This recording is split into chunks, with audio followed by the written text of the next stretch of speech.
Assalamualaikum warahmatullahi wabarakatuh. Baik rekan sejawat Pedicare dimanapun kalian berada, di sesi kali ini saya akan menjawab beberapa pertanyaan-pertanyaan yang sering muncul oleh rekan sejawat sekalian sebagai praktisi perawatan luka, yaitu tentang bagaimana cara mencuci luka.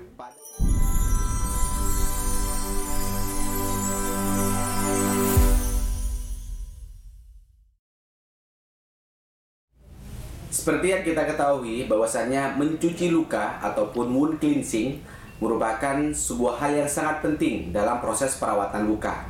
Dan yang perlu kita perhatikan adalah bagaimana cara tekniknya mencuci luka, cairan apa yang kita pakai, dan juga bagaimana nantinya membuat rasa nyaman dalam proses perawatan luka tersebut dengan mencuci dengan lembut, halus, dan juga tidak meninggalkan trauma pada luka tersebut. Baik, kita mulai dari pertanyaan yang pertama. Mencuci luka. Proses ataupun tindakan pencucian pada luka yang menggunakan gentle antiseptik ataupun cairan-cairan yang bersifat non-iritatif.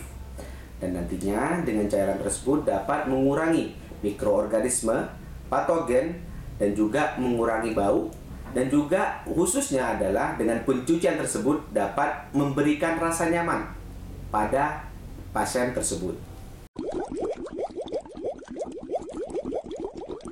Keuntungan dari mencuci luka. Banyak keuntungan yang kita lakukan dalam proses pencucian pada luka. Yang pertama adalah mengurangi mikroorganisme di jaringan tersebut dan juga dapat membuang sebagian jaringan mati. Dan juga nantinya dengan proses pencucian tersebut dapat memudahkan kita dalam proses pengkajian. Yang selanjutnya adalah mengontrol infeksi, mengurangi bau, dan juga yang paling penting adalah memberikan rasa nyaman terhadap pasien kita. Itulah manfaat dan juga kegunaan dalam proses mencuci luka. Teknik mencuci luka. Teknik mencuci luka ada dua macam. Yang pertama adalah menggunakan teknik swabbing dan juga menggunakan teknik irigasi. Nah, teknik swabbing ini adalah dengan cara menggosok pada permukaan dan juga area sekitar luka. Nah, bagaimana caranya? Yaitu menggosok dengan lembut perlahan dan tidak meninggalkan trauma pada jaringan tersebut.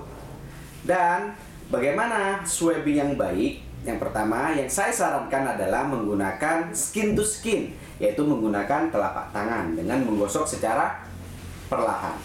Yang kedua, dalam kondisi di mana luka tersebut terdapat scalp dan juga nekrotik maupun pus, maka digunakan kasa untuk mencuci jaringan-jaringan yang nekrotik tersebut ataupun jaringan-jaringan yang terdapat pus dengan perlahan tanpa menimbulkan trauma pada jaringan. Selanjutnya adalah teknik irigasi. Nah, teknik ini dengan cara mengalirkan air ataupun cairan-cairan antiseptik untuk luka yang biasanya digunakan adalah cairan NaCl dengan mengalirkan ke area luka dan juga permukaan luka sambil lalu dibersihkan. Ya, dengan harapannya nantinya dengan irigasi ini patogen, mikroorganisme, kotoran, jaringan mati dapat juga ikut dalam proses irigasi tersebut. Dan itu dia dua teknik mencuci luka yang baik yang sering digunakan oleh para praktisi dalam perawatan luka. Cairan pencuci luka. Pada saat ini sudah banyak cairan-cairan yang keluar yang diproduksi oleh pabrikan. Tapi kita sebagai praktisi perawat luka, maka dari itu disarankan untuk memilih cairan-cairan yang sifatnya non-iritatif seperti normal salin, NaCl, poliheksanit, PHMB ya, poliheksametilbiguanit, dan juga silver spray. Oke. Dan ada lagi cairan yang non-iritatif yaitu octenedin. yang kandungannya di mana itu dapat mengurangi bakteri dan juga tidak bersifat korosif terhadap jaringan. Nah, ada beberapa cairan-cairan yang sangat tidak disarankan ataupun tidak boleh diberikan untuk mencuci luka. Salah satu contohnya adalah yaitu povidone iodine yang kandungannya lebih dari 1%. Ada juga pahidrol, alkohol, klorheksinid, dan juga cairan-cairan itu dapat membunuh bakteri dan juga dapat merusak tentara-tentara yang dapat melindungi jaringan saat proses perawatan luka. Maka dari itu silakan nantinya rekan sejawat sekalian untuk memilih cairan-cairan yang sifatnya non-iritatif.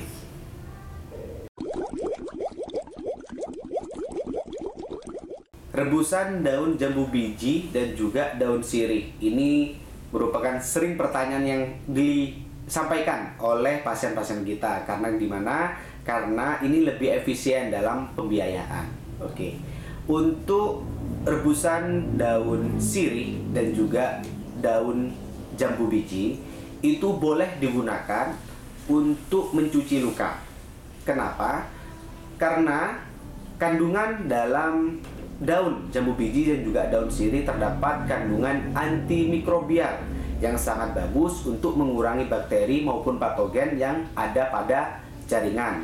Mungkin rekan sejawat sekalian pernah mendengar mengenai daun sirih yang digunakan untuk antiseptik, ya kan? Itu sudah banyak diproduksi di pabrikan. Nah, bagaimana caranya?